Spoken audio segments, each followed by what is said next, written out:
c'est la vie. Tout ce que nous faisons ou consommons utilise de l'eau. On appelle cela l'empreinte eau. Par exemple, quelle est l'empreinte eau d'un kilo de lait en poudre? Réponse à la fin de ce reportage qui nous emmène aujourd'hui en Islande. Chaque année, 400 000 touristes font trempette au Blue Lagoon, une station thermale au sud de l'île. L'eau de ce lac, d'une surface de 5000 m², reste à une température constante de 40 degrés, alors que la température extérieure est de 0 degré. Ces eaux thermales chaudes, salées et riches en minéraux auraient des propriétés exceptionnelles. Ces minéraux sont absolument uniques au monde. C'est différent de ce que l'on peut trouver dans la mer.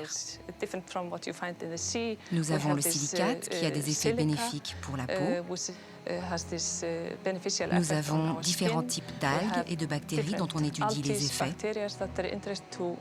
Et nous avons déjà découvert qu'elles avaient un effet anti-âge. Mais d'où vient cette eau? Si l'on remonte ce gros tuyau sur 300 mètres, on arrive à l'entrée d'une centrale électrique qui utilise la géothermie pour transformer la vapeur d'eau en électricité. Cette centrale alimente en courant électrique la capitale Reykjavik et les villes avoisinantes.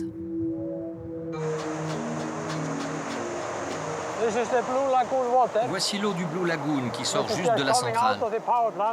Une fois utilisée, elle ressort à l'extérieur. Une partie de cette eau alimente directement par tuyau le Blue Lagoon qui est à quelques centaines de mètres d'où nous nous trouvons. Les eaux turquoises du Blue Lagoon ne sont alors que les rejets de la centrale. Mais il reste encore à savoir d'où vient l'eau chaude qui alimente l'usine avant de remplir le lac. Il faut à nouveau suivre les tuyaux, qui partent cette fois-ci en direction de la côte. Au bout de 3 km, nous découvrons une station de forage. C'est ici que tout commence, au fond de la terre, où se trouve l'eau chaude et la vapeur d'eau. À l'intérieur de la station, un tube s'enfonce à plus de 2000 mètres sous terre. Il puise dans les profondeurs une eau naturellement chaude. Le flux qui remonte est à 270 degrés. C'est très chaud. C'est de là que vient l'eau du Blue Lagoon, des profondeurs de la terre. Il ressort par ce trou de forage puis se dirige vers la centrale. Le Blue Lagoon est donc un lac artificiel, mais ses eaux proviennent de l'activité volcanique de l'île.